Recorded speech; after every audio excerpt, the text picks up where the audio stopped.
Hola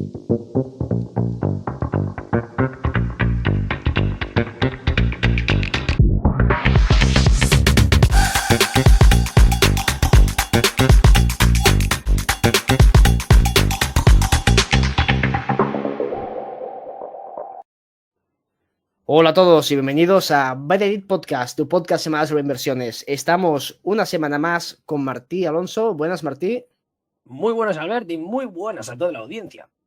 Y en el episodio de hoy vamos a hablar sobre algo que nos habéis pedido bastante y hace mucho tiempo que hemos ido demorando, pero hoy lo traemos y es el programa de REITs.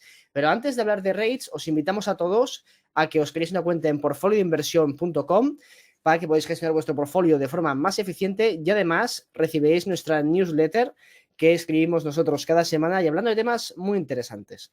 También os invitamos a analisisdeinversión.com, donde publicamos nuestros análisis, y al Substack, que está en la descripción, donde os enviaremos una recopilación de las tesis e ideas que vamos leyendo de otras personas durante la semana y en la cual pues, nos inspiramos para nuestro trabajo.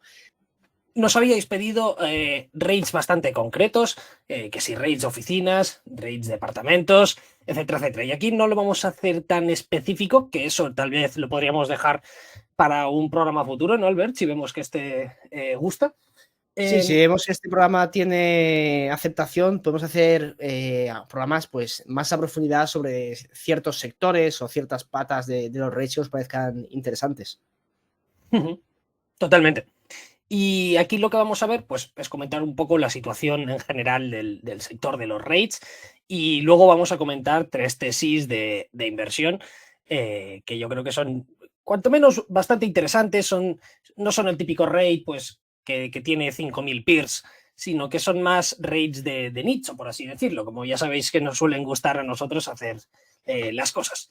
Y sin más dilación, yo creo que es necesario empezar con esta gráfica, Albert, que es ¿por qué ahora? Porque ahora estamos hablando de rates. Y es por la descorrelación que ha tenido respecto al Standard & Poor's, el índice de los rates. Aquí lo que usamos es el índice del Dow Jones de los rates. Y vemos cómo, si bien siempre han estado más o menos a la par, últimamente, desde que la bola inflacionaria ha empezado a repuntar, pues como los rates se han mantenido planos, mientras que el Standard & Poor's ha roto nuevos máximos y parece que por el momento esto no tiene fin. De hecho, la caída que hemos visto desde máximos hasta el día de hoy pues es de aproximadamente un 26%, que representa la tercera caída más grande de los rates, exceptuando la gran crisis financiera que vimos en 2008 y el año 2020, que debido a las situaciones extraordinarias pues cayó todo a plomo. Pero lo que es curioso de esta vez es la disparidad y el gap que encontramos con el Standard & Poor's, que no es algo que hemos visto últimamente. Y vamos a ver por qué. Tenemos que preguntarnos por qué hay esa descorrelación y si hay una oportunidad para que se cierre el gap.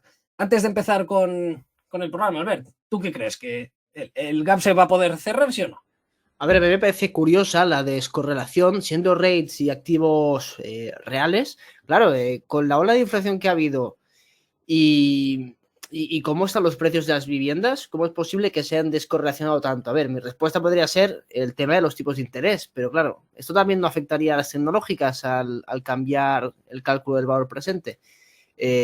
Ahí surge la duda un poco de qué está pasando con los rates, Martí. Bien, pues muy interesante, porque por ahí van los tiros. Obviamente la descorrelación es debido a los tipos de interés. Y lo que pasa es que, claro, aquí no se debe comparar unos rates con unas tecnológicas. ¿Por qué? Porque las tech suelen ser negocios asset light, que no requieren de mucha deuda para realizar sus operaciones, mientras que los rates son todo lo contrario, son intensivos en capital, necesitan muchísima pasta. ¿Y cómo se hace todo esto? Pues vía deuda. Y eso es lo que termina impactando y ha causado esta descorrelación. ¿Por qué? Vamos a ver, los rates suelen ser empresas muy estables y muy predecibles. Al final, ellos lo que hacen es tener activos, los alquilan y los leases suelen ser en general muy estables, suelen ajustarse los precios más o menos anualmente, obviamente aquí dependiendo de qué tipo de contrato tengas, pero suelen ser muy estables y bastante predecibles. Y hay que ver los rates como una especie de bono cotizado con opción de crecimiento, por así decirlo. ¿Por qué? Y aquí lo pongo entre muchas comillas, obviamente. Porque tú cuando compras un bono, al final, tú compras a un valor, al valor nominal, al valor que sea, y después tú obtienes intereses respecto al valor que tú has estado pagando. Y los rates deben de verse más o menos parecido. ¿Por qué? Pues porque distribuyen más o menos aproximadamente el 90% de los beneficios vía dividendos. Es decir, que el capital se devuelve muy constantemente y siempre ofrecen un yield. Igual que hay algunas típicas empresas pues que les va a interesar no repartir prácticamente nunca dividendos, los rates son muy estables, suelen ser muy estables, perdón, y van repartiendo dividendos de manera constante, con lo cual es por eso una especie de bono, pero claro, además tienes el beneficio futuro del crecimiento. Pero el que tenemos es que los rates, obviamente, para poder seguir creciendo, entonces hacen un uso bastante masivo de deuda. Suelen estar apalancados más o menos entre 4 o 6 veces EBITDA, más o menos. Y suelen tener aproximadamente, obviamente aquí estirar los tiros muy grandes, pero suelen tener más o menos el 50% del market cap en deuda, más o menos. ¿Y eso qué es lo que pasa? Que si los tipos de interés suben y las notas del tesoro ofrecen unos yields más atractivos, claro, al compararse los rates con los bonos, pues el activo libre de riesgo es bastante más atractivo y se exige un mayor descuento. ¿Por qué? Porque si una empresa te está dando un dividend yield del 4%, pero las letras del tesoro a 10 años te están dando un 4,5%, pues no tiene mucho sentido tampoco comprar dicho rate, a no ser que esperes que vaya a poder aumentar el dividend yield a lo largo de los años. Pero no suele ser tan fácil para hacerlo, con lo cual cuando el activo libre de riesgo sube, normalmente se exigen mayores yields al dividend yield o mayor crecimiento. Pero ¿qué es lo que pasa? Que si los tipos de interés suben de manera repentina y muy rápida, la escalada de las rentas no suele ser tan rápida y no suele tener esa campana tan pronunciada. ¿Por qué? Pues porque normalmente la mayoría de los leases suelen tener escalaciones de precios, por supuesto, entre el 1 o 2%, pero no todos tienen por qué estar linkeados a la inflación. ¿Qué es lo que pasa?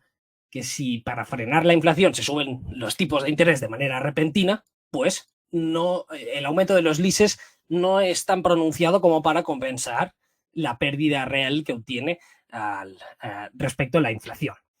No sé si se me entiende, pero yo creo que sí. Pero el tercer problema, que es el más grande de todos, es que si hay vencimientos de deuda cercanos, pues obviamente dicha deuda va a tener que ser refinanciada a un coste superior. ¿Qué es lo que pasa? Que si tú tienes que refinanciarte a un coste superior, pues el spread entre el coste de tu capital y el yield on cost de tus activos se cierra y por lo tanto ya no es tan atractivo y no se genera valor. ¿Por qué? Porque si una empresa tiene una cap rate, digamos, del 7% y su coste de capital es del 5%, pues tienes esos 200 puntos básicos en los que está generando valor. Pero si el coste de capital te empieza a subir, entonces solamente tienes una opción, y es que el yield on cost también suba, es decir, que el valor al final se reduzca, se exija una mayor rentabilidad.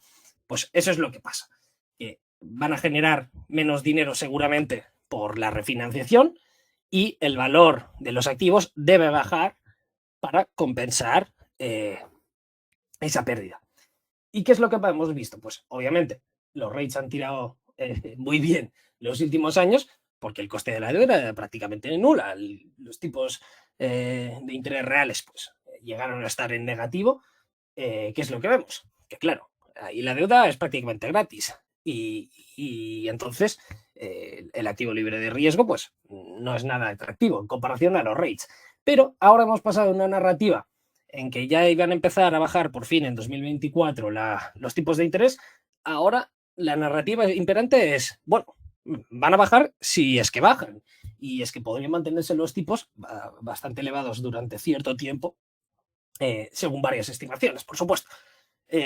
Aquí también hicimos un vídeo, al ver si no recuerdo mal, hablando sobre los tipos de interés y lo impredecibles que son, así que ahí no vamos a hablar de si van a ser impredecibles o no, estamos diciendo simplemente por qué el mercado está tumbando los rates. Y Sí, el al mayor... final pusimos una gráfica, no sé si te acuerdas, Martí, de todas las previsiones que había de los tipos de interés y después cuál era la realidad. Y había una divergencia enorme sobre las expectativas y luego lo que terminaba ocurriendo.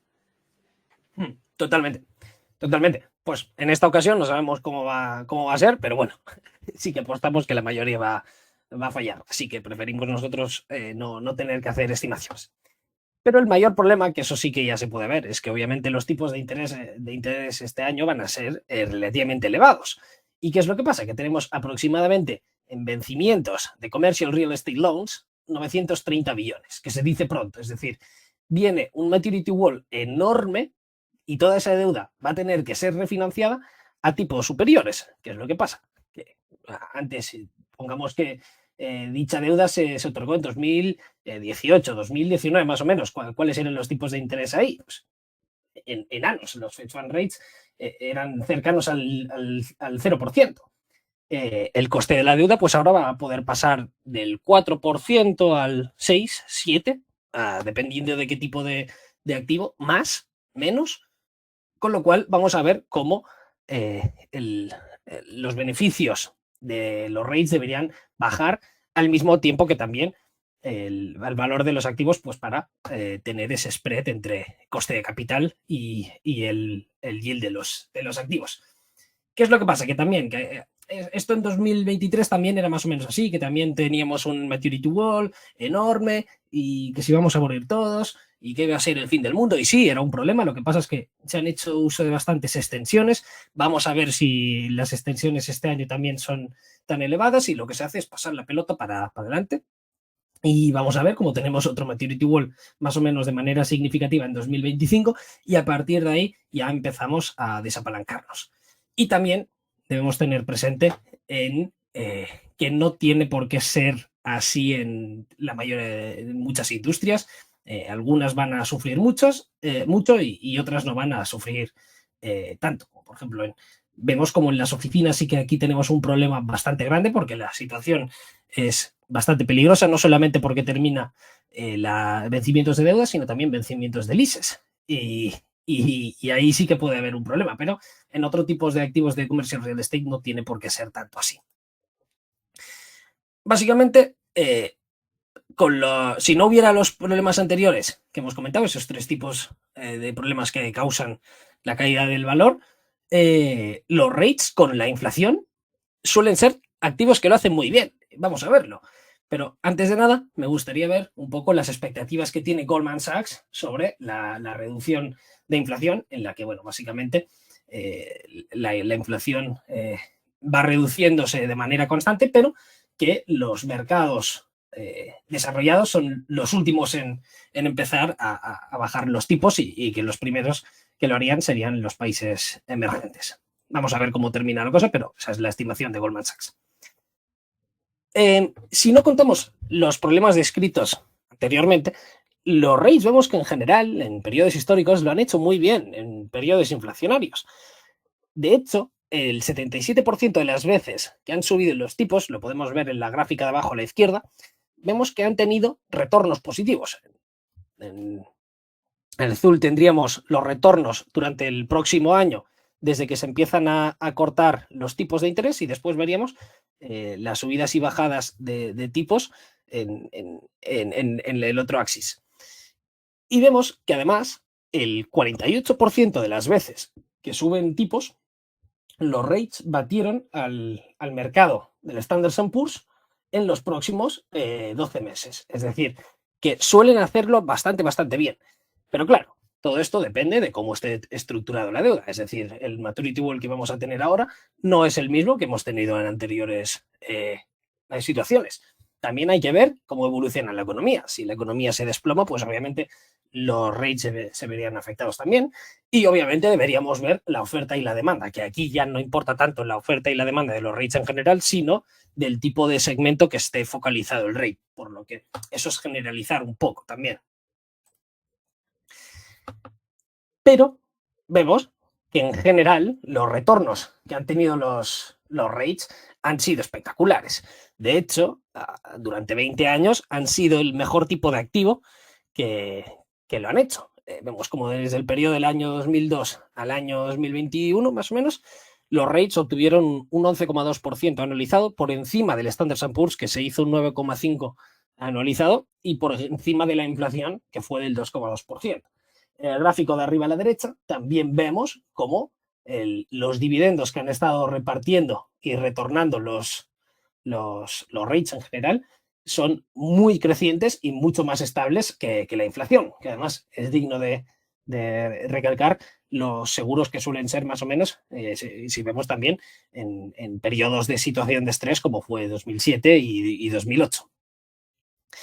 Y vemos cómo el performance que suelen tener en periodos inflacionarios los rates. Tenemos que desde el periodo de 1976 a 1981, que fue un periodo inflacionario, pues vemos que el retorno de los rates fue espectacular en comparación de las acciones. Los rates subieron un 140% prácticamente en comparación al mercado, que subió un 46%. Después del año 83 al 84 tuvimos también retornos muy positivos del 35,6% para los rates y del 16,5% para las acciones.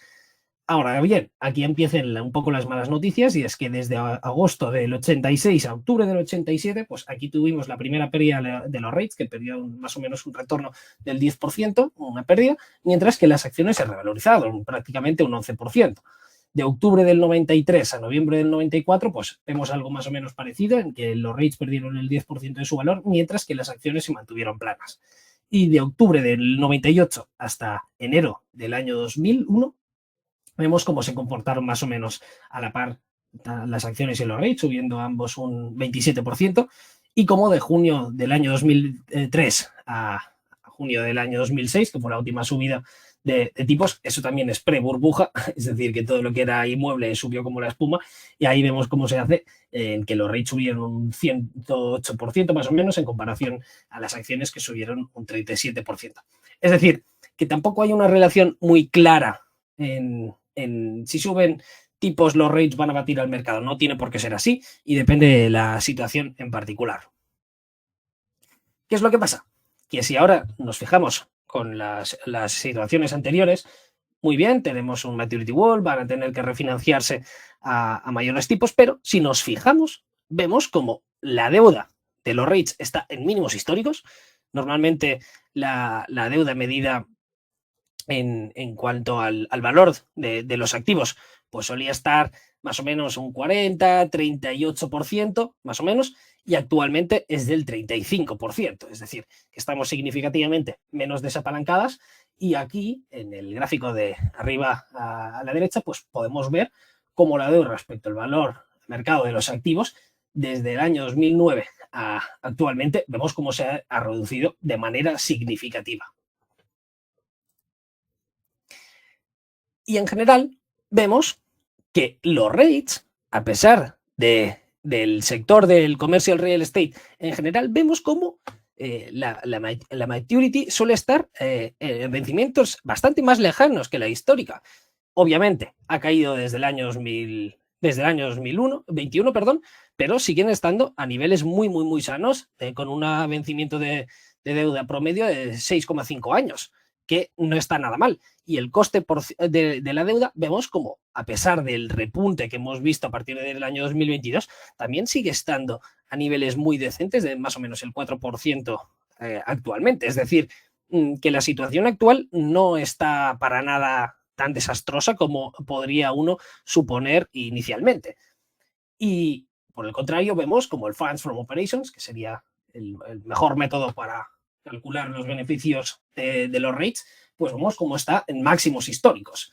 Es decir, ¿tan mal estamos? Pues obviamente el sector del real estate en general, del comercial real estate, pues puede tener ciertos problemas más o menos, pero yo creo que es más un problema para los bancos, no tanto como para los rates cotizados. Y dicho eso, que no creo que sea tampoco un problema de los bancos. De hecho, los suscriptores en análisis de inversión, ya sabréis que hemos estado seleccionando varios bancos que consideramos que están a precios extremadamente atractivos por la situación actual y debido a miedos infundados como el maturity wall, que hay bastante más TK, obviamente, y aquí hay que ir uno por uno, pero en general es así. Y además ahora estamos viendo una situación muy interesante, que es la diferencia entre lo que se está pagando en el mercado público y en el mercado privado. Es decir, el mercado cotizado con el mercado como si yo le quisiera comprar la casa a Albert. Y vemos cómo el gap se cierra justamente después de subir los tipos. Es decir, durante la subida de tipos, los retornos que se aplican en el public real estate, es decir, en el cotizado, suelen ser del 9,6% respecto al privado, que es del 11,7%. Pero ¿qué es lo que pasa? Que después de la subida de tipos, es decir, los 4 quarters después, vemos como los retornos han sido totalmente contrarios. Y es que el mercado público lo hace muchísimo mejor que el mercado privado, siendo de un 20,9% respecto en comparación al mercado privado, que se hace un 10,5%. Es decir, nada mal. Y actualmente, si tú miras las transacciones privadas de algún tipo de rate, de algún tipo de sector que estás viendo, tú miras las transacciones que se están cerrando en el mercado privado y después ves a los múltiplos implícitos que están cotizando los rates, ves claramente esa divergencia. Y estoy viendo divergencias de valoración superiores a los 300 puntos básicos en algunas empresas, que eso realmente es mucho. Y en activos muy parecidos, tanto en calidad como en tamaño, etcétera, etcétera. Es decir, que realmente hay cosas que pueden ser bastante atractivas. Obviamente no todo tiene por qué ser tan evidente, pero que sí realmente oportunidades las hay. ¿Y dónde se pueden ver? Pues si vemos el nivel en general de los commercial mortgage-backed securities, vemos como las delinquencies ya sí se están recuperando, a excepción, obviamente, de las oficinas que siguen al alza y en máximos, y de hecho es bastante probable que continúe aumentando, ya que dentro de los vencimientos de deuda, las oficinas son las que peor lo van a pasar este año. Aquí de nuevo, que se podrían hacer extensiones para hacerlo un poco mejor. Y también el multifamily vemos cómo está subiendo también bastante, pero nada fuera de lo normal y ni en terrenos preocupantes, ni muchísimo menos. Y de hecho aquí también hay que separar el trigo de la paja. ¿Por qué? Pues porque no todas las oficinas son iguales.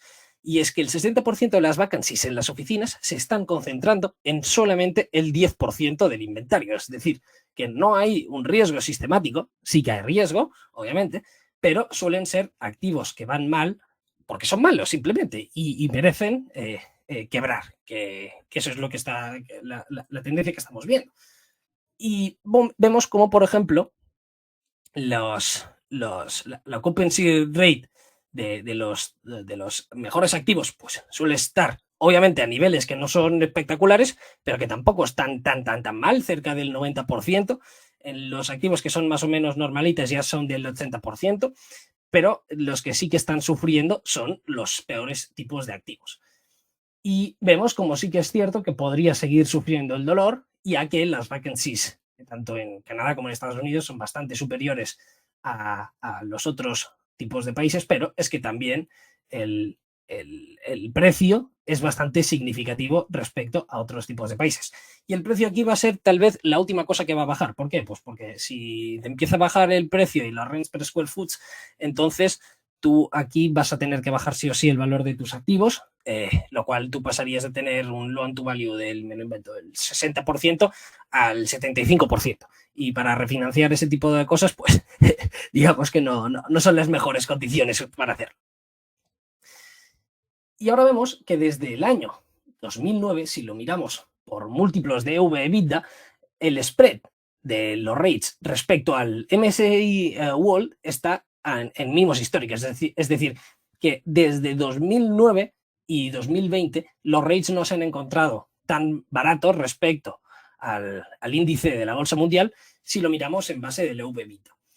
Y desde mínimos del año 2009 hasta 5 años después, que fue donde estaban en ese múltiplo de baratos, pues los rates, tal y como se puede ver en el gráfico de la derecha, superaron por mucho al Standard & Poor's, que aquí lo mido los rates por el índice del Dow Jones y el índice de Vanguard. Y aquí habría que sumarles los dividendos, es decir, que realmente la situación es muy atractiva a los múltiplos actuales. Y esto has comentado, Martí, en el gráfico anterior, donde vemos esta fuerte divergencia de EV/EBITDA, en ese 2008 donde cayeron tanto, los tipos estaban a niveles parecidos a los que tenemos hoy en día y las valoraciones están a los niveles que se encontraban entonces. Muy buena observación. Sí, sí, totalmente. Y la situación de ahora es mucho mejor, que la de antes. Y también hay que decir, obviamente, que el mercado en general ahora está mucho más caro que lo que estaba en 2008. Es decir, que también no es exactamente comparable, pero sí que es muy indicativo, cuanto menos. Muy buen punto, Albert. Y bueno, vamos a ver cómo lo han estado haciendo por el momento. Vemos que este quarter, el 90% de todos los rates han superado el consensus del FFO, lo cual te indica que el pesimismo es bastante superior a la realidad. Vemos cómo el 41% han mejorado el guidance, solamente el 10% reducen su guidance y el resto lo mantiene. Y vemos cómo el descuento sobre NAP está en máximos. Aquí en el gráfico de la izquierda vemos que son rates europeos, pero en Estados Unidos no es tan salvaje. Lo que pasa es que muchas veces en Europa, tal y como se contabiliza el NAP, sinceramente son valoraciones de risa, y en Estados Unidos no suele ser tan así. Obviamente, dependiendo de qué tipo de empresa, pero si tú miras, por ejemplo, cualquier rate alemán que sea de housing, por ejemplo, y después lo comparas las valoraciones que tienen respecto a algún rate americano, pues ahí puedes ver ese tipo de cosas. Pero vemos como el descuento que están cotizando actualmente los rates europeos suelen estar más o menos en un descuento del 40%. Es decir, es algo enorme. Estamos hablando de descuentos que solamente los vimos en 2010 y a mediados de los años 90. Y desde entonces vemos que el performance que suelen tener es de triple dígito elevado. Bueno, triple dígito elevado, no, triple dígito, bueno, superando el 100% de rentabilidad. Vemos que cuando están entre un 50 y un 40% de descuentos sobre NAV, los 5 años siguientes, pues aumentan más de un 120% las acciones que están cotizando a ese descuento. Es decir, que suelen ser momentos muy atractivos para comprar. Y actualmente vemos como en Estados Unidos el NAP está cotizando con un descuento del 10,7%, que si lo comparamos con los rates en 2019, vemos que solamente cotizaban a un descuento del 2,8%. Aquí sí vemos que ya dependiendo de qué tipo de rate estés hablando, si estás hablando de los de oficinas, obviamente están cotizando descuentos brutales, y en 2019, que de hecho de eso nos aprovechamos, los malls estaban cotizando a precio de derribo también.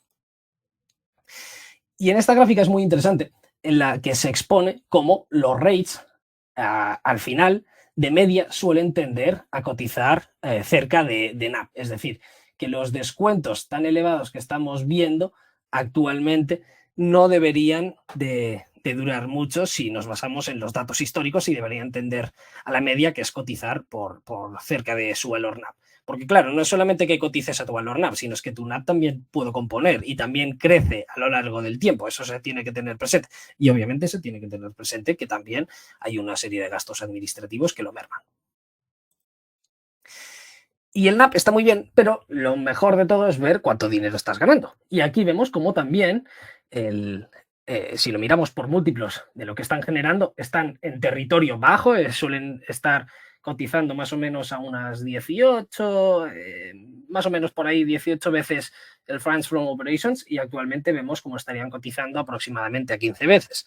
Y si nos fijamos en el Dividend Yield, que suele ir muy a la par con el 10-Year Treasury, tal y como hemos comentado anteriormente, pues veríamos como, si bien no vemos un spread muy elevado, está cotizando de media un dividend yield del 4%, que no está nada mal tampoco. Es decir, que no solamente están baratas por el valor de sus activos, sino que también están generando dinero contante y sonante.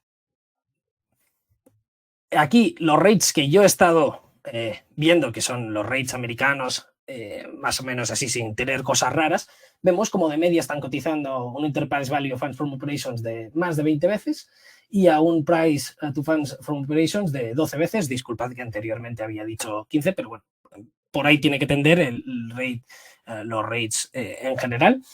Y aquí, claro que excluyo los que tienen múltiplos disparatados, más que nada para evitar distorsión. Es decir, que sería un poco superior si no hiciera esos ajustes que estoy haciendo. Y si lo vemos en porcentaje del yield, pues vemos que están a un yield del 4%, que sumado al dividend yield de ese 4 o 5%, pues están ofreciendo retornos esperados del 9,6-10%, que no está nada mal tampoco. Y actualmente vemos como hay rates que están cotizando a cap rates implícitas superiores al 7,5%.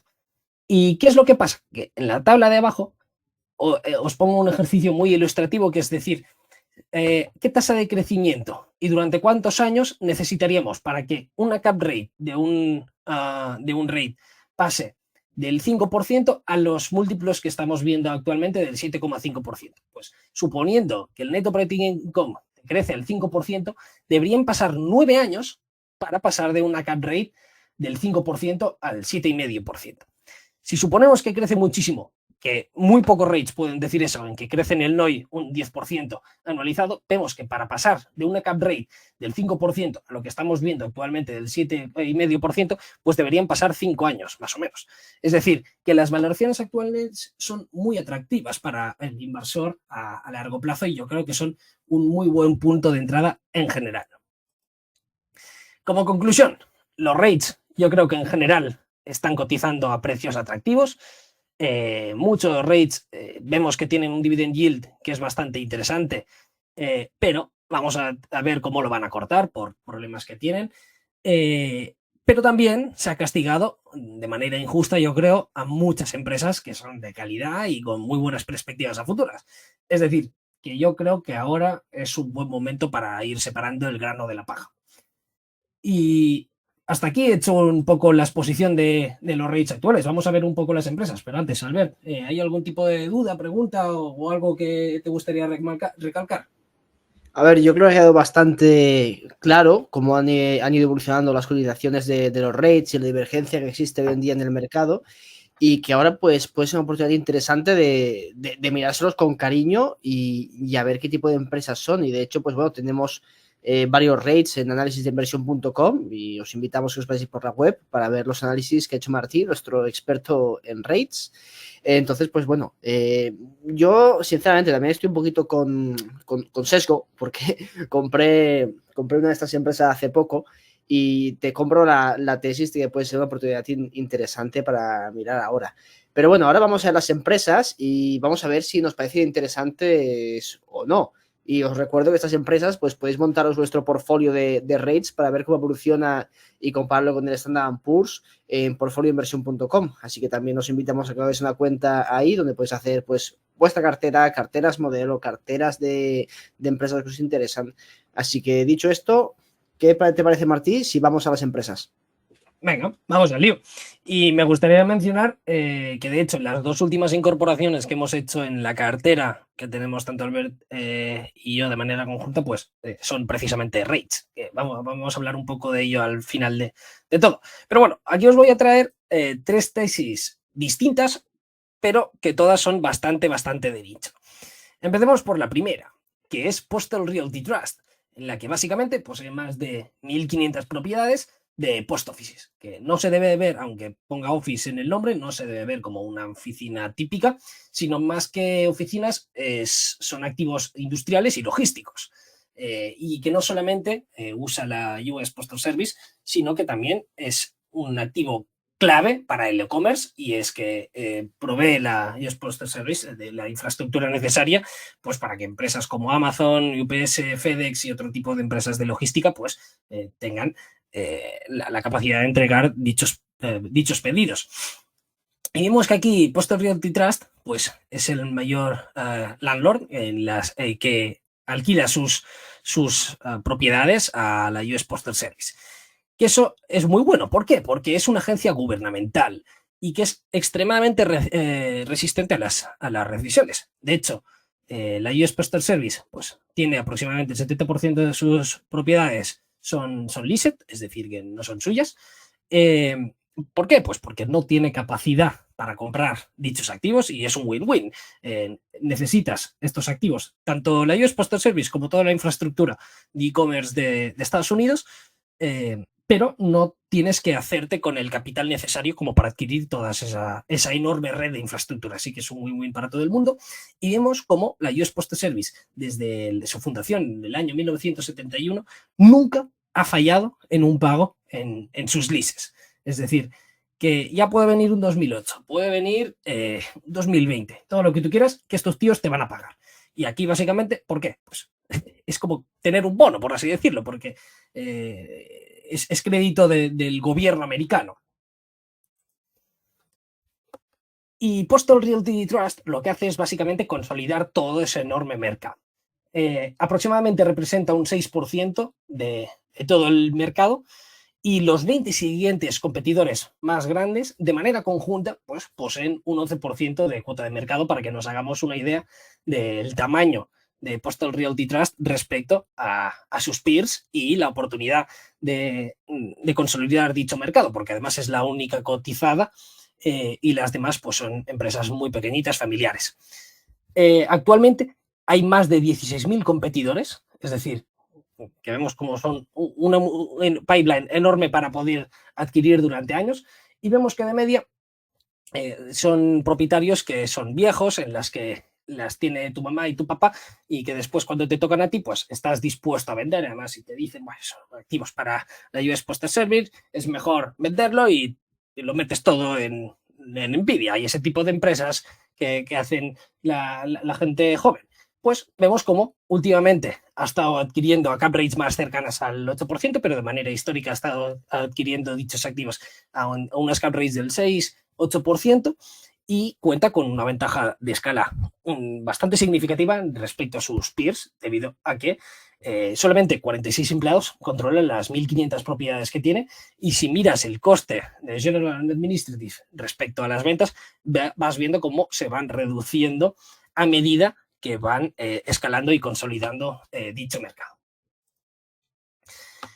Aquí inicialmente pues puede parecer que haya un posible problema, y es que los leases vemos como no son a muy largo plazo, suelen ser más o menos de unos 5 años, y claro, eso lo comparas con otros rates como VICI, en las que tienen activos trofeo, y ves que VICI pues, es capaz de hacer leases a más de 40 años, de lo buenos que son los activos y con unas condiciones extremadamente positivas. Aquí no, claro, aquí al final estás tratando con una agencia gubernamental. Y para ello se hacen leases bastante cortitos, de 5 años, pero no es un problema. ¿Por qué? Pues porque en promedio la retención es extremadamente elevada, es de aproximadamente el 99%, es decir, que eso termina siendo beneficioso en casos como el actual, en la que los tipos de interés suben. ¿Por qué? Pues porque a medida que te van venciendo las rentas, pues las vas renovando a un coste superior, ya que al tratar con una agencia gubernamental, pues no es nada difícil justificar un precio en la que se incremente respecto a la inflación. Y vemos como en el año 2024 les vence aproximadamente el 17% de los leases, en 2025 el 12% de los leases, en 2026 el 19% de los leases y en 2027 el 25% de los leases.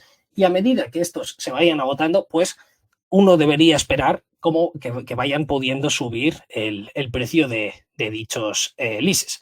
Y normalmente vemos cómo de manera histórica los ha estado haciendo a un 3% superior. Es decir, que tenemos una base histórica de datos, que tampoco mucho, porque hizo la IPO no hace mucho, creo que fue en 2019, si no recuerdo mal, pero ya tenemos una buena pipeline pues, para poder intuir qué es lo que pasaría. Además, vemos que dices, joder, pues la US Postal Service creo que es desde el año 2006 que no tiene beneficios y que de hecho está en pérdidas.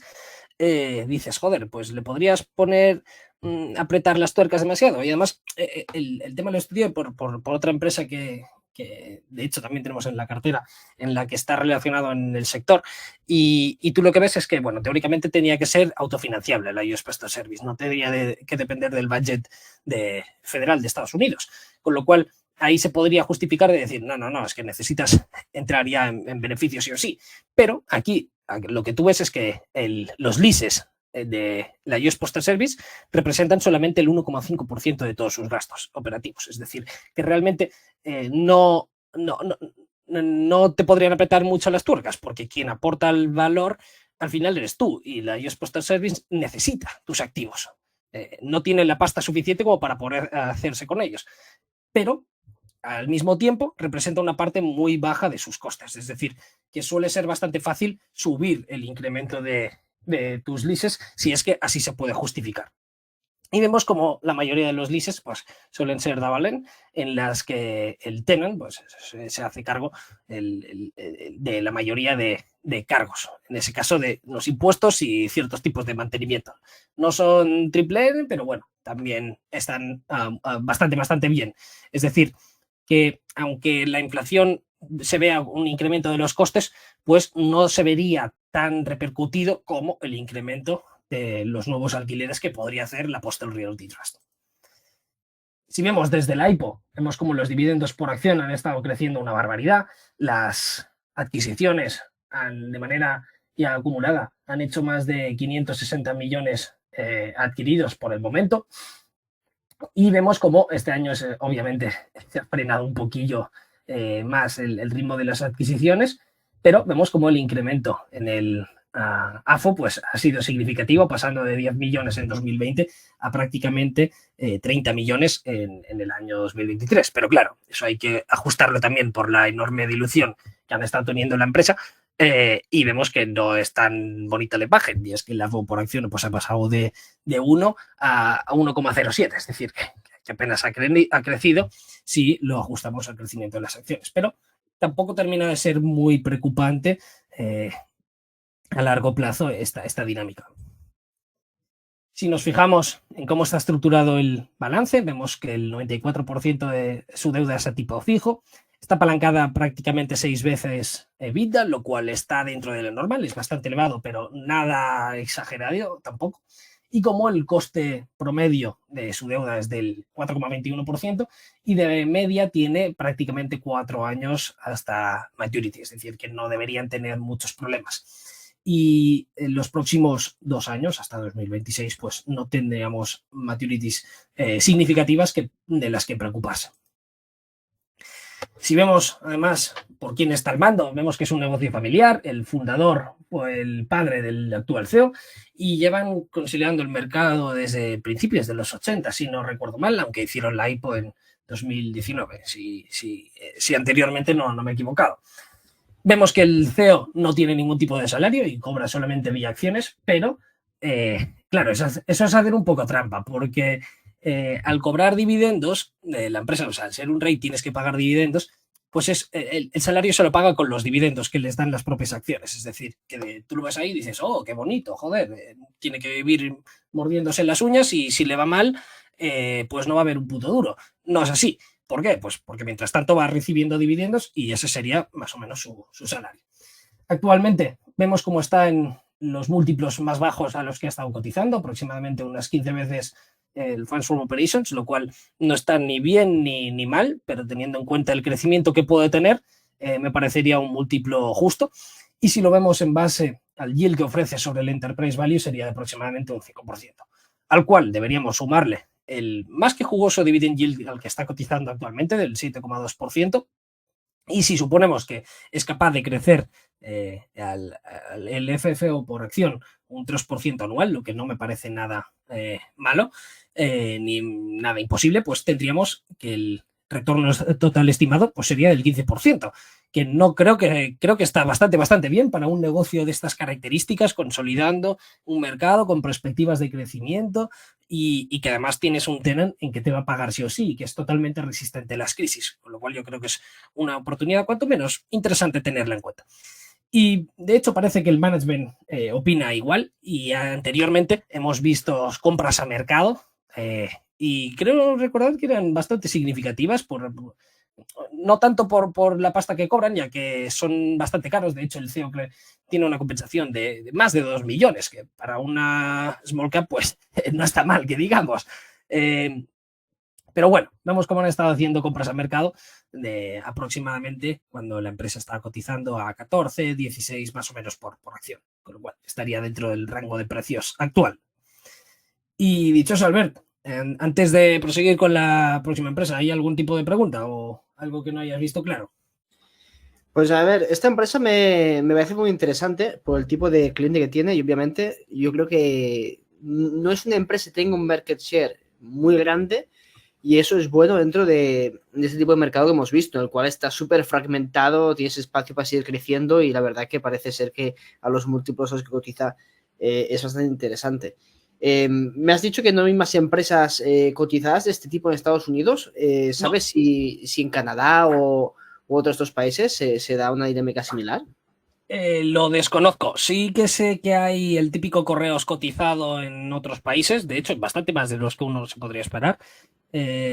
Pero desconozco si hay el landlord cotizado de otros países. Sería interesante buscarlo. Miraré a ver si encuentro algo por ahí. Pero sinceramente lo dudo, porque si en Estados Unidos solamente tienes dudo que veamos cómo funciona en otros países. Además, que no es lo mismo el sistema de correos de España, por ejemplo, que el de Portugal.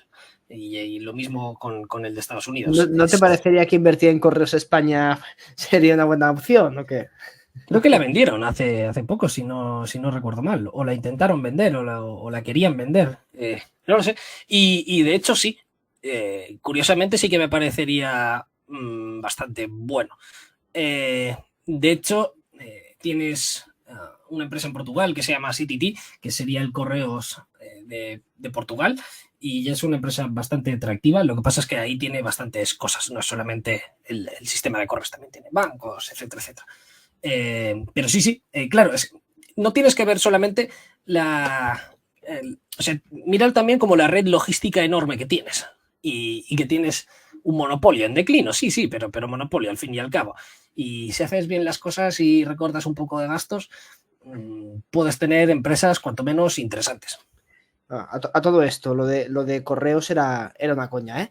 De hecho, es la empresa de las más deficitarias que hay. Creo que en 2023, me lo estoy viendo aquí, estimaba ya pérdidas de 125 millones de euros. Así, para entonces, yo creo que es una reestructuración bastante bestia lo que haría pero, falta. Pero, no sé, pero al menos mi experiencia personal es que tú vas a Correos y los empleados que yo me he encontrado,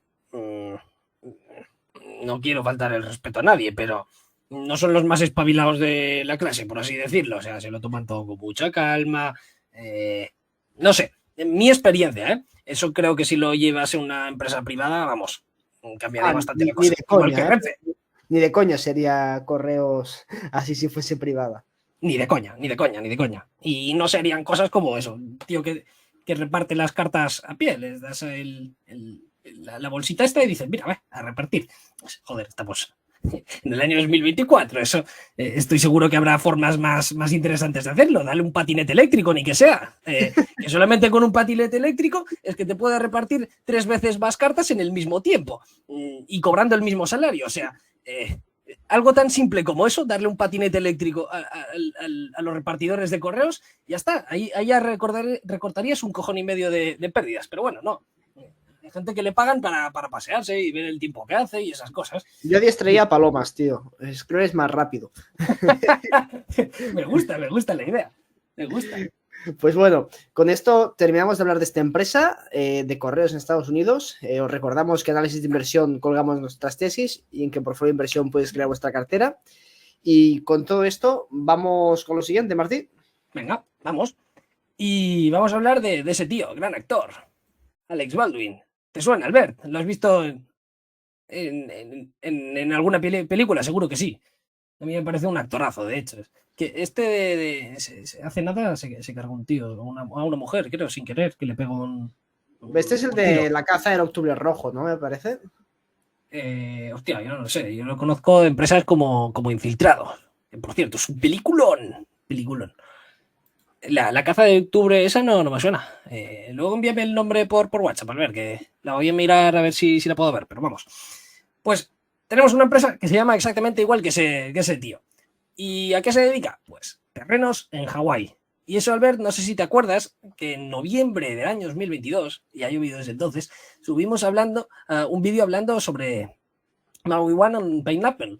Y desde entonces, pues ha ido muy, muy, muy bien. Ha subido más de un 100% en ese periodo, con lo cual bastante bien. Y ahí lo que se comentaba es que sí, tiene mucho valor, pero que dicho valor es difícil que se desbloquease. Y no la he estado siguiendo muy bien, pero creo que se han hecho precisamente eso. Empezó a entrar, se cambió un tío y bueno, vamos a quitarnos cosas y a ser rentables. Y desde entonces, pues lleva eso, un 120% de rentabilidad, nada mal. Que aquí no puse, si os fijáis, el día 23 y no el día 27, porque es que el día 27 no me salía así. No sé si el mercado estaba cerrado o si era sábado o lo que sea. Y bueno, básicamente tenemos que MLP pues tenía, si no recuerdo mal, unos 20 y pico mil acres en Maui, que era aproximadamente el 5% de toda la isla. Pues en su día, Alexander Baldwin, más conocida por el ticker Alex o A&B, que se suele decir, pues en su día fue uno de los landlords más grandes de todo Hawái, poseyendo 90.000 acres. Pero, de nuevo, como casi todo en la isla, era casi todo agrícola y de conservación. Que de hecho, Albert, aparte del gobierno, ¿sabes quién es el inversor particular que tiene más terreno en todo Hawái? A ver, Bill Gates. No, pero bien tirado. Es Larry Edison, el tío, se llama Edison o Ellison, el de Oracle. No, el de Orange. No, el de Oracle. ¿Cómo que el de Ah, vale, Orange? el de Oracle. Sí, sí. Ese que Vale, también vale. está en el board de Tesla, creo. Pues ese tío creo que también tiene un cojón y medio de terrenos por ahí en Hawái. Y bueno, hecha la introducción, vamos a ver a qué se dedica. Pero antes de eso, tenemos que hablar de Hawái. Y es que ellos mismos lo dijeron en la conferencia que hicieron en City, pues dijeron básicamente, so we are from Hawaii, and this is effectively our investment thesis. Es decir, la tesis es que están en Hawái, y es que es así. En Hawái es un mercado de nicho, al final es un terreno muy particular, muy rocoso, en la que tienes mucho espacio protegido y lo demás es espacio agrícola, en la que los permisos ahí son una barbaridad y no se termina por construir nada. Con lo cual, cualquier activo que está haciendo actualmente y generando beneficios, pues valen auténticas.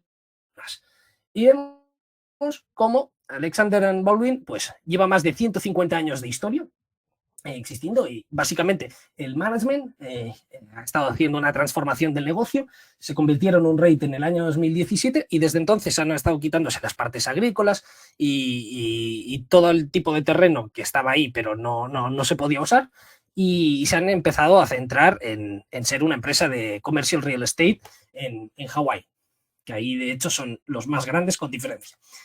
Y tal y como comentábamos, vemos cómo la grandísima parte del terreno en Hawái vemos cómo es de conservación, la otra parte es agrícola y vemos como el terreno urbano al final es solamente el 5% de todo Hawái. Eso lo que te hace son unas barreras de entrada extremadamente grandes. Y si eso se le suma la geografía particular de las propias islas, pues a la dificultad legal que tienes para construir, en las que tardas el proceso legal, ojo, entre 9 y 15 años en poder hacer algo, pues obviamente se entiende por qué hay tan poca oferta en Hawái, que además es uno de los destinos más bonitos de todo Estados Unidos.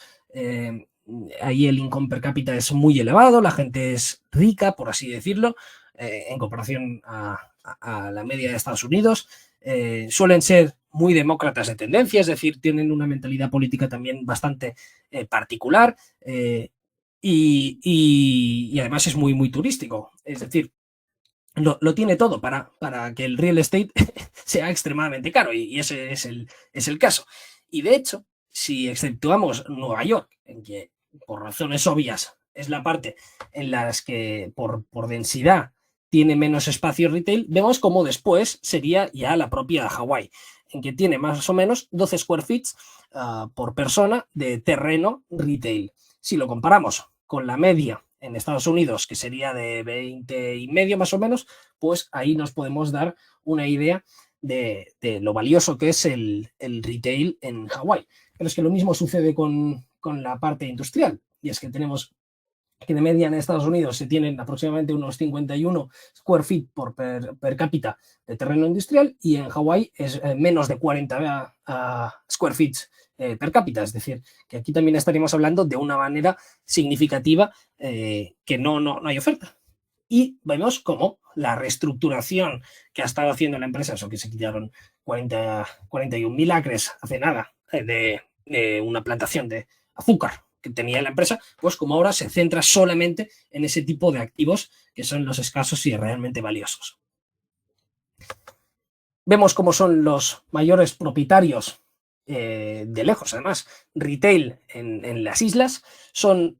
Encontramos que los mayores landlords son el gobierno y entidades non-profit, ya después básicamente estarían ellos, y cómo debido a esa baja escasez, pues están cobrando rentas bastante superiores a la mediana de las empresas cotizadas de Estados Unidos. Como el rent per square feet más o menos sería ya superior a los $35 en comparación a la media, que sería de unos 20. Aquí el problema que tiene la empresa es que tiene vencimientos de deuda bastante cercanos, más o menos les vencen 457 millones este año, y estaría apalancada bastante dentro del rango normal, a 3,8 veces deuda EBITDA. Aquí lo que se hicieron una refinanciación en el Aulani Village, que esa ya la tienen y que no se queda reflejada en dicha estructura. Y el coste de la deuda de la refinanciación, si no recuerdo mal, pues fue bastante superior. Pasó del ser del 3,93% a creo al del 6 más o menos. Es decir, vimos una subida significativa, pero tampoco muy exagerada. Y vemos cómo en promedio la deuda les vence bastante corto plazo, a solamente 2 años y medio, y como el coste de la deuda pues es bastante bajo, del 4,42%, pero si nos fijamos en la revolving que tienen, que les vence en 2025, pues vemos como ahí los tipos de interés sí que son una cosa más seria, más o menos del 6,5%, que ahí pueden estar pidiendo hasta 450 millones, de los cuales solamente han pedido 46 por el momento. Y ahí cuentan con 6 meses también de extensión. Básicamente, sinceramente creo que los problemas de deuda no son problemáticos debido a la situación. Además, los bancos que hay en Hawái, que esos también los vimos en análisis de inversión, pues son bastante característicos. Es un oligopolio, no creo que tampoco vayan a intentar putearles ni mucho menos. Y vemos cómo, salvo esto, pues la deuda está en una situación más o menos prieta, pero que no implica ningún peligro para la empresa, vamos, ni de broma. Y además también eso coincide con renovaciones de leases, que en ese caso es positivo, pues porque deberían poder aumentar las rentas. Vemos que los leases que les expiran este año, que representan el 7,6% del todos, tienen de media una renta de $24 por square feet, cuando ya están teniendo leases superiores a los 35. Es decir, que hay espacio de generar más beneficio, y de hecho así lo han estado guiando y esperan un crecimiento same-store del 2,1, 3,1% más o menos. Ese es su guidance. Si contamos que la empresa tiene un enterprise value de 1.600 millones, más o menos 1.630 millones, la cap rate implícita actualmente sería el 7,35%, lo cual es bastante superior al mercado privado que se está moviendo, y es esa pues posible oportunidad. Claro que el mercado aquí lo que está diciendo es que no se cree que vayan a generar beneficios crecientes y que la nueva deuda pues termine comiéndose no sé, los beneficios, pero yo creo que está a niveles bastante atractivos, siendo un activo de tantísima calidad. Básicamente, mientras los hawaianos sigan comprando, a esta empresa le va a ir bien. Y siempre va a haber necesidad de compras en un sitio donde hay tan poquísima oferta como es en Hawái. Vamos a ver un poco la valoración rapidita. Pues actualmente tiene un enterprise value por acción de prácticamente 22,5. Genera un AFO por acción este año, según el guidance, de 0,89 o $1 por acción, con lo cual tendríamos un yield del 3,96, 4,4%.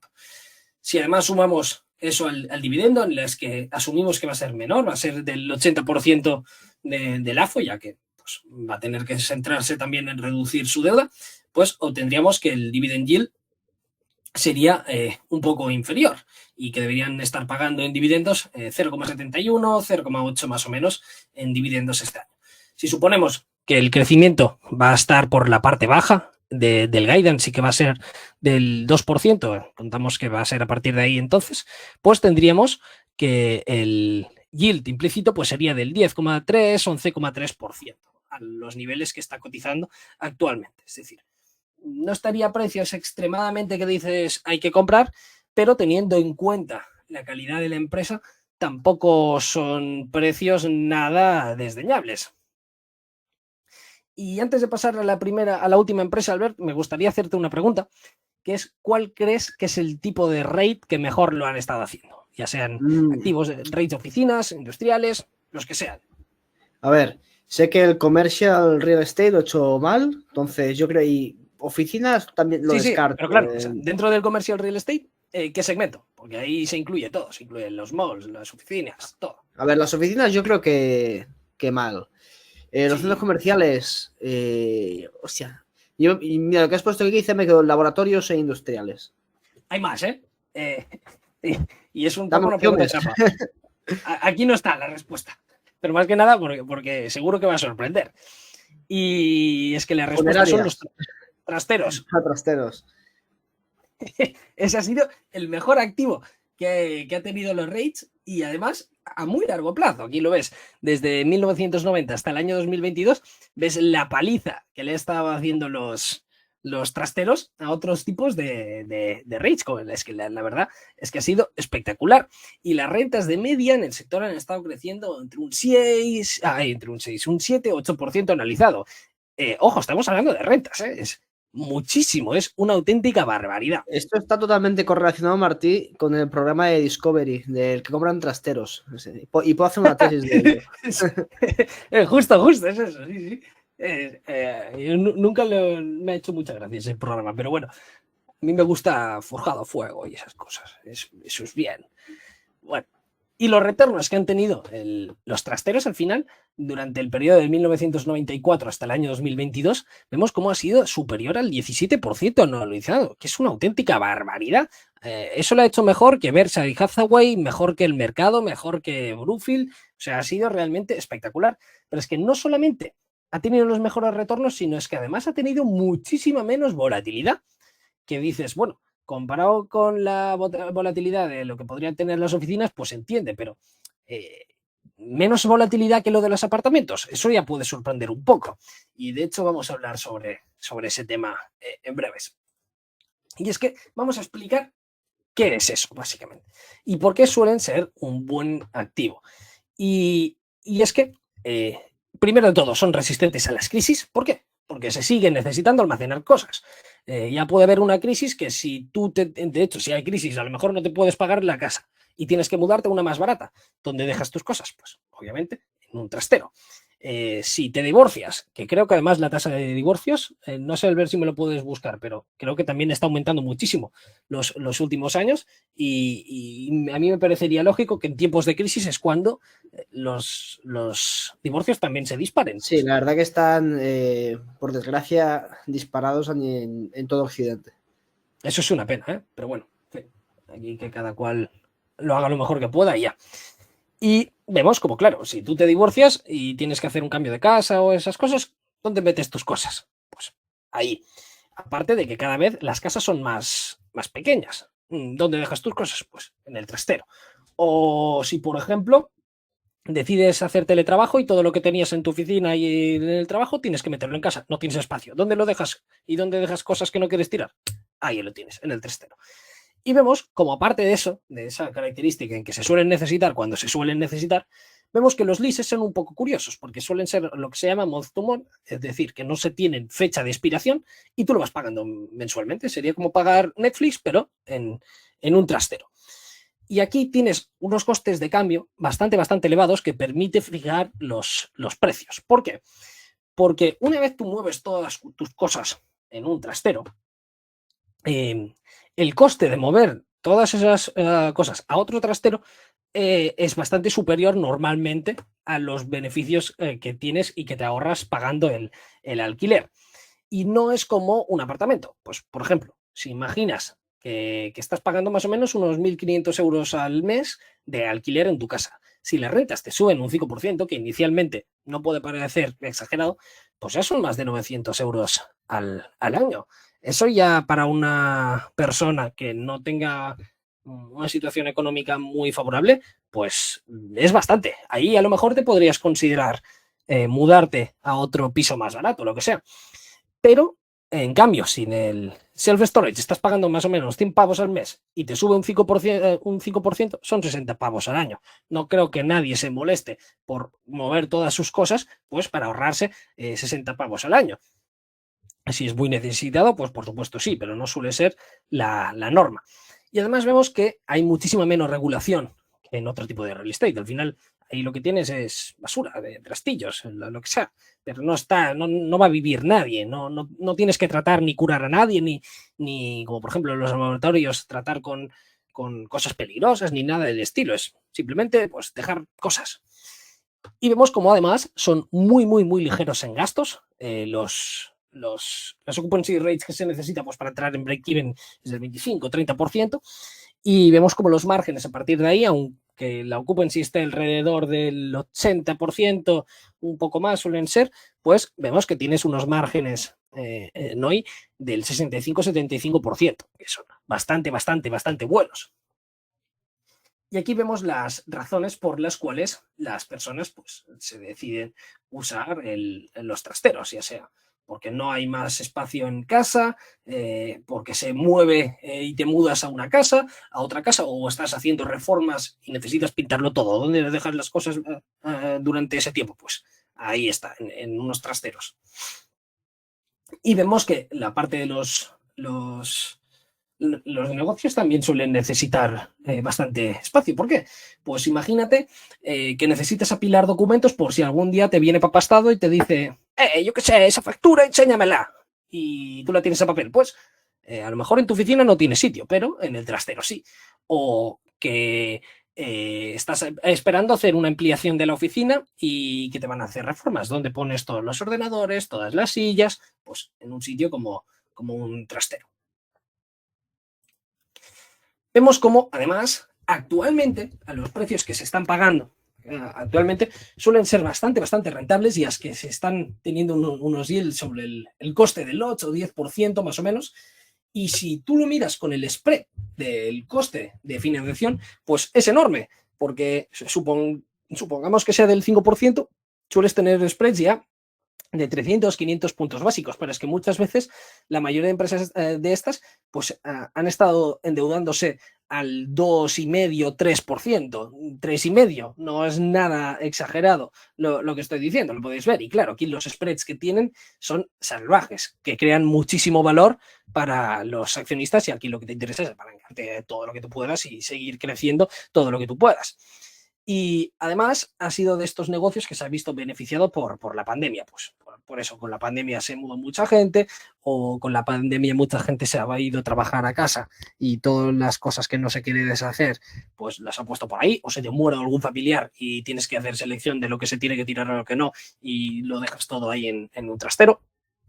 Y vemos cómo prácticamente la financiación para ese tipo de empresas durante la pandemia pues fue prácticamente gratis. Y aquí tenemos un ejemplo de General Store, en las que General Storage, pues vemos cómo tiene un yield de los developments del 8%, está adquiriendo al 5%, y vemos que, suponiendo que va reteniendo el cash flow, pues eso obviamente ahí no se paga interés, pero que en la deuda que si la necesita, pues paga un 2,5, pues en total está teniendo un coste de financiación del 1,8 respecto a un yield del 6,4%. Ahí se genera un spread brutal en la que te creas muchísimo valor, y más si tú miras a las cap rates implícitas a las que están cotizando dichas empresas, y que hace relativamente poco para aumentarte el impacto en el apalancamiento, como para que no lo pueda repetir muchísimas veces y generar muchísimo valor de ese modo.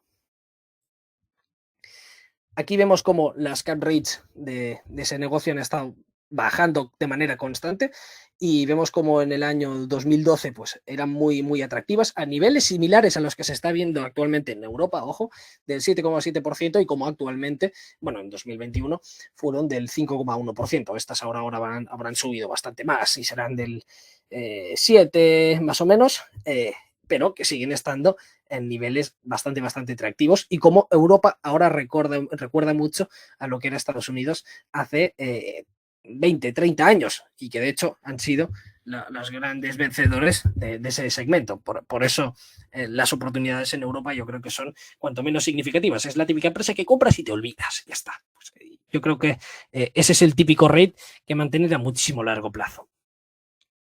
Aquí vemos como en Estados Unidos, pues la industria se espera que para 2029 genere un mercado total de 50 billones y que esté creciendo a tasas mucho más inferiores de las que ha estado creciendo actualmente, pero al fin y al cabo creciendo al 2,4%. Y vemos cómo más o menos actualmente el 11% de la población de los households en Estados Unidos pues tienen un storage unit. Si nos fijamos en el mercado total, sigue estando muy, muy poco desconsolidado, muy desconsolidado, disculpad, y es que el 77,5% de todas las propiedades que hay en Estados Unidos, pues no son propiedades de ningún REIT, que al final son eficaces en gestionar sus propios activos.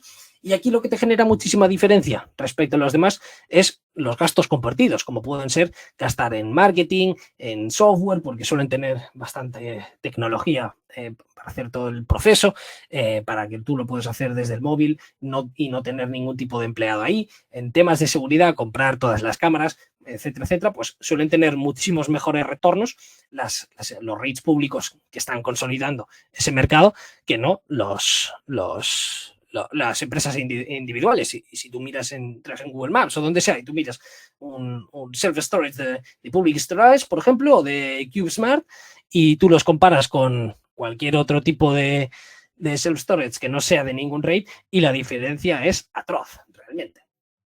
¿Y con eso qué quiero decir? Pues que hay muchísimo margen pues, para que el mercado siga creciendo vía adquisiciones, que tal y como hemos visto, debido al spread del coste de capital respecto al yield al que se están comprando dichos activos, pues es muy, muy elevado y genera muchísimo valor. El problema es que, claro, esto ya es muy evidente y ha ido muy bien durante muchos años y eso al final lo que hace es atraer más competencia. Así que veremos cómo termina la cosa en Estados Unidos. Y vemos cómo la demanda pues, ha estado aumentando de manera paulatina. Ese gráfico es viejo, es del Investors Day de Global Storage, y vemos cómo en el año 87 solamente el 3% de la población en Estados Unidos pues, utilizaba el self-storage y cómo ha ido creciendo todos los años, a excepción de algunos como los 90 o como en 2009, todos los años ha estado creciendo de manera continua. Y vemos como con la pandemia sí que tiene un pico bastante pronunciado respecto a los otros años de crecimiento. Al mismo tiempo vemos que esa tendencia debería seguir. ¿Por qué? Porque la franja de edad que está entre los 30 y 60 años, que suelen ser los que tengan casas, los que tienen cosas que se necesitan almacenar, pues como hay una pipeline bastante elevada de millennials que van a entrar ya en esa fase de edad y con lo cual deberían ser nuevos clientes en los que van a requerir un trastero. Aquí está la otra cara de la moneda, y es que ha aumentado muchísimo la oferta, sobre todo a partir de la crisis. Vemos como el crecimiento de construcción en unidades de self-storage pues, ha sido espectacularmente grande, y como tuvimos el pico de la pandemia y que ahora empieza la posterior resaca y que empieza a decrecer ya un poco el nivel brutal que ha tenido de crecimiento. Aún así, se espera que la oferta también sea superior al crecimiento de la demanda, pues precisamente porque hay mucho más espacio en las que profesionalizar y se van a requerir de sus servicios. Pero yo sinceramente creo que toda esa nueva competencia debería terminar por tener algún tipo de impacto en el mercado en Estados Unidos. Aquí vemos de manera más clara cómo en 2020 pues, se dispararon los beneficios y las occupancy de ese tipo de negocios, y ahora han ido todas muy mal. Sí, pero es que se ha vuelto a la normalidad, ¿no? Seguimos estando en occupancies promedios del 90% en Estados Unidos, a nivel mundial es bastante menos y en europeo aún más, pero en Estados Unidos se siguen teniendo ahora unas occupancies decentes para el tiempo que se suele tener. Además, es un negocio relativamente también estacional, en las que en un tiempo de periodo se es más activo haciendo reformas o comprando casas, pues es cuando se suelen necesitar más los servicios, y después ves el próximo valle. Es decir, es más o menos estacional, pero estable dentro de lo normal. Pero lo que es realmente interesante de todos es que en Europa hay solamente 7.000 instalaciones de self-storage en todo el continente, cuando en Estados Unidos, recordemos, que eran más de 52.000. ¿Y eso cómo se mira? Pues si lo miras a nivel de per cápita, el square feet que tiene Europa respecto a Estados Unidos es de 0,16 square feet de self-storage per cápita respecto a Estados Unidos, que tienes 9,4. Y no solamente tienes una diferencia atroz de ofertas, sino también en cuanto a precios. El coste medio per square meter en Europa es de 259, que representaría más o menos unos 25 dólares al mes. Pero es que en Estados Unidos estas rentas al mes van de los 100 a los 275. Y vale que Estados Unidos es muchísimo más rico, pero aún así la diferencia de PIB per cápita respecto a la diferencia de precio es muy superior y que implica que hay un potencial crecimiento del precio de las rentas per square feet en Europa. Porque no solamente están a niveles baratos, sino es que no hay oferta que se requiera. Dentro de Europa, además, vemos como la grandísima mayoría está concentrado en Reino Unido, donde vemos un total de instalaciones de unas 1.400, de esas 7.000 que tiene toda Europa. Es decir, que prácticamente todo se concentra ahí. Y aquí nos podemos fijar, ese es un gráfico más actualizado. Por ejemplo, en United Kingdom vemos como aquí pone 0,8 y aquí en United Kingdom pone 0,76. Pues la buena es esa, es la más reciente que he encontrado. Y aquí se puede ver por países la poquísima oferta que hay en países como, por ejemplo, Italia, y de hecho cualquier tipo de país europeo, y no hace falta ser como Estados Unidos, simplemente ser como Australia, ya sería más que duplicar la oportunidad y el mercado para las empresas europeas, que por cierto hay un par o tres de empresas cotizadas en Australia, aunque a precios bastante exigentes en mi opinión.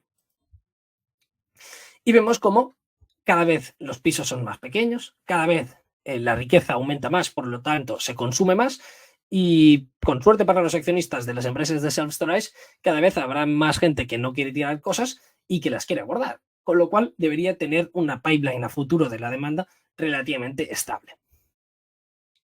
Vemos cómo en UK se están empezando a poner las pilas, y vemos, como es curioso, en que solamente el 9% de las personas no han escuchado nunca lo que es un self-storage, porque claro, aquí es raro, y a mí al menos me sorprendió que existiese en España que tú pudieras alquilar trasteros, pero sí, se puede hacer, y de hecho el 47% de la población de España es como yo, en que nunca ha escuchado de esto.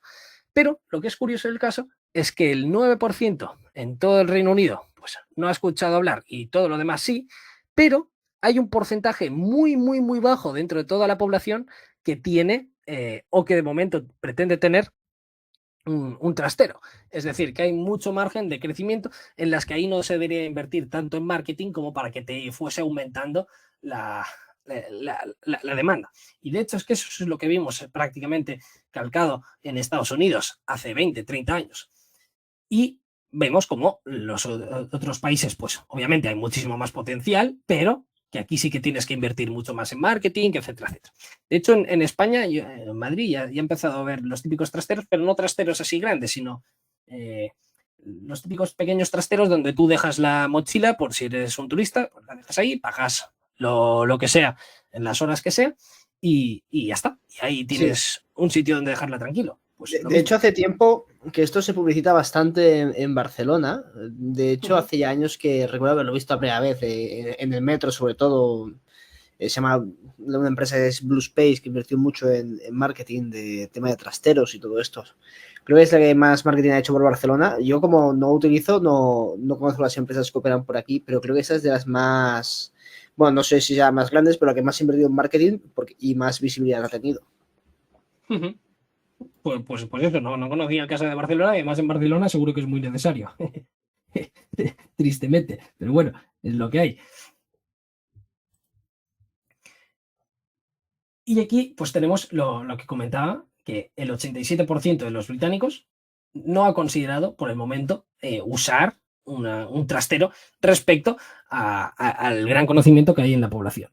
Y lo interesante de todo es que no se necesita mucho para crecer, porque solamente con un 1% de la población que decidiese usar los trasteros, solamente ese 1% pues no sería suficiente porque no habría la suficiente oferta como para cubrir toda esa avalancha de demanda. ¿Por qué? Pues porque al contrario que Estados Unidos, no hay tanta oferta y lo que sí que hay es mucho crecimiento en la demanda por el momento.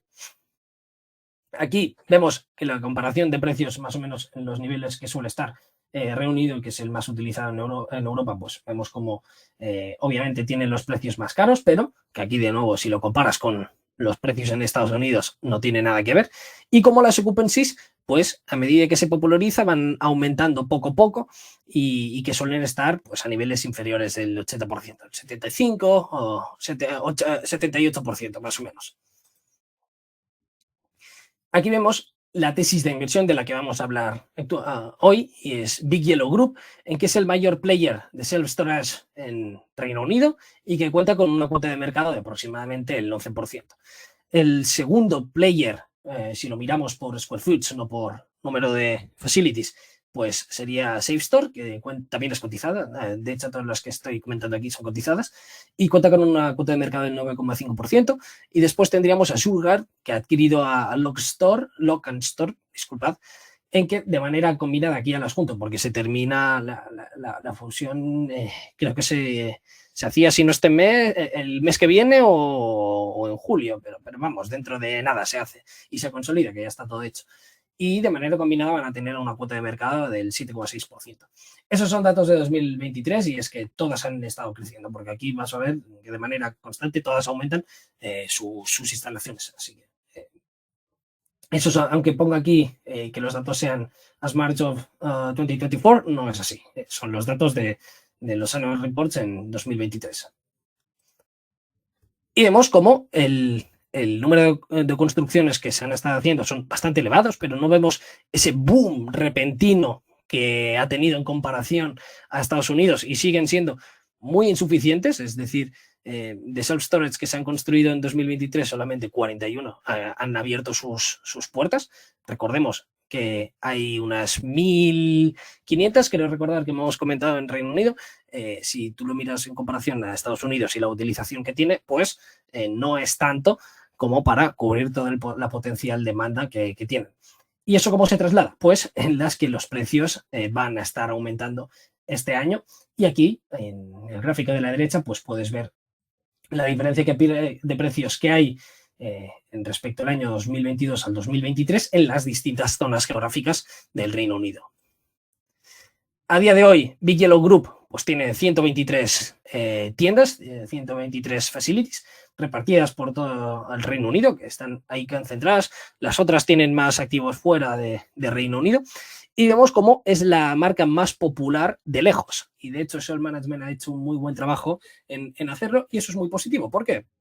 Pues porque al ser monopolios locales y tener esa necesidad de gastar en marketing que comentábamos, pues ser el más conocido te permite que con menos gasto en marketing, pues vayas a tener mayores futuros clientes. Y si nos fijamos con los números de las occupancies que tiene actualmente, los activos estabilizados tienen una occupancy rate del 84%, que queda un poco mermada la imagen total, que es del 80,2%, por los activos que están desarrollando, que eso no es como poner un hotel, en que tú construyes el hotel y después se te busca más o menos fácilmente por internet y entonces llenas el hotel de manera rápidamente. Aquí no, aquí lleva más tiempo, necesitas invertir en marketing, con lo cual tardas en poder aumentar la occupancy a niveles más o menos decentes. Y vemos cómo los activos que llevan menos de 3 años desarrollándose, pues la occupancy rate es bastante baja, del 56%, y que por lo tanto eso se traslada en unos márgenes peores. En estos activos más nuevos es del 59% el margen EBITDA, mientras que en los activos ya más desarrollados es de prácticamente el 75%. Es decir, que hay bastante margen de mejora, no solamente en el crecimiento de nuevas unidades, sino en que las nuevas unidades se vayan desarrollando y vayan mejorando esa eficiencia. Si nos fijamos en los resultados que ha estado haciendo la empresa, pues ha estado creciendo de manera sostenida. Las ventas por acción en 20 años han crecido a una tasa anual del 7,6% y los últimos 10 años del 8,4%. Aquí si lo miras y lo comparas con lo que pasó en la crisis, aquí tuvieron que diluir bastante, es decir, las ventas, si tú las miras en bruto, pues aumentaron, pero tuvieron que diluir debido a que estaban haciendo el ramp up, la mayoría de sus facilities pues estaban en break-even prácticamente, y el management pues apostó para aprovechar los precios que tenía pues para crecer a saco, y yo creo que a largo plazo eso ha sido una decisión correcta, pero que te merma un poco los resultados. Si tú miras las ventas así sin dividirlas por el número de acciones, es totalmente exponencial y para arriba y sky is the limit.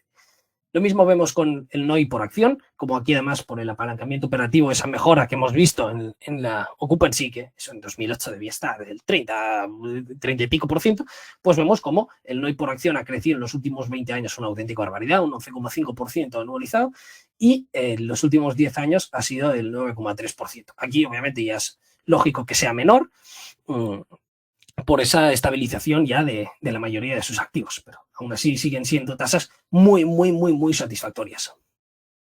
Si nos fijamos, disculpad, en el crecimiento que han estado teniendo actualmente, vemos como las ventas like for like han estado creciendo un 4% anual, a pesar en que la occupancy pues fue un poco menor, de 2,3 puntos menor respecto al año pasado.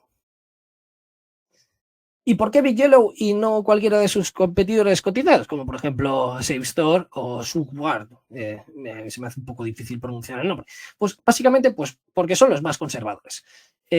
No van a ser los que mejor lo hagan. De hecho, si tú miras la cotización de SafeStore y de Big Yellow Group, pues la primera lo ha hecho mejor también en el crecimiento del EPS, pero claro, es a base de apalancarte muchísimo más. Si tú miras la deuda que tiene SafeStore respecto a su capitalización es del 42%, y si lo comparas con Big Yellow es de solamente el 15%, y además hace nada hicieron una dilución para tener el balance más limpio y poder expandirse más, con lo cual son los más conservadores de todos. Algo que también me gusta es que está en manos de sus dos fundadores, ahí están, uno es el chairman y el otro es el CEO, y de manera combinada los insiders poseen el 3,35% de la empresa, que tú dices, bueno, puede parecer poco, pero claro, son 20 kilos entre dos tíos, lo cual no está nada mal, ¿no? Y vemos como además también hay un accionista mayoritario, aparte de BlackRock, desde hace muchísimo tiempo ya, que lleva desde 2009, si no recuerdo mal, o 2008. Y vemos cómo están muy poco apalancados, a solamente 3 veces EBITDA, mientras que la mayoría de sus peers están a 4 y 6 veces EBITDA. Eso sí, la deuda que tienen es un poquito más cara, pero nada fuera de lo normal. Tiene un coste promedio del 5,4%, mientras que la mayoría de sus peers pues está al 3,5 más o menos. Es decir, un coste de deuda menos atractivo, pero a cambio no tiene vencimientos a corto plazo. Vemos que además el management ha estado operando de manera bastante clara, y es que ha estado comprando aproximadamente estos precios, cuando rondan entre los 10,5 y los $13, pues ha estado comprando acciones, actualmente cotiza a 12,3 por acción, y el management ha estado vendiendo por encima de los 20 por acción, que ahí pues puede dar un poco la idea del rango de precios en el que se movería la empresa de compra y venta, porque además es bastante marcado. Aquí podéis ver en el gráfico todas las compras a mercado que se han estado haciendo y las dispositions a mercado como han estado pues en estos precios. Y actualmente vamos a ver un poco las idas y venidas que ha tenido la empresa. Y es que desde que empezó a cotizar, pues tuvo una escalada brutal. A inicios de la crisis, ahí en 2007, pues desde entonces hasta mínimos cayó más de un 70%, es decir, se pegó un talegazo bestial, recuperó un poquillo, pero se la volvió a pagar cayendo un 32%, pero desde entonces hasta máximos que se llegaron, tuvo una subida espectacular de 260%. Después volvió a caer un 18% para luego subir posteriormente otro 80%. Durante el bichillo cayó un 32% para luego recuperarse y duplicar. Y actualmente, pues, ha caído un 45% desde mínimos, desde máximos a mínimos, y vamos a ver hasta qué dirección va, si para arriba o para abajo. Pero si contamos la caída desde máximos hasta los precios actual, ha sido una caída calcada a la que tuvimos en 2020, siendo del 32%, con lo cual nos indica un poco la magnitud de la caída que hemos estado viendo y de si podría tener una posterior recuperación. Y todo esto es sin incluir los dividendos, los jugosos dividendos que, como prácticamente todo REIT, se está pagando. A nivel de múltiplos, pues estaría a múltiplos no demasiado atractivos per se, ya que estaría unas 19,7 veces Enterprise Value EBITDA. Aquí en púrpura os he puesto las acciones de Self Storage que son británicas, menos a Local Store, esa no os la he comentado básicamente porque va a ser adquirida, pero todas las demás, Global Self, National Storage, CubeSmart, Extra Space, etcétera, etcétera, pues todas estas son de Estados Unidos.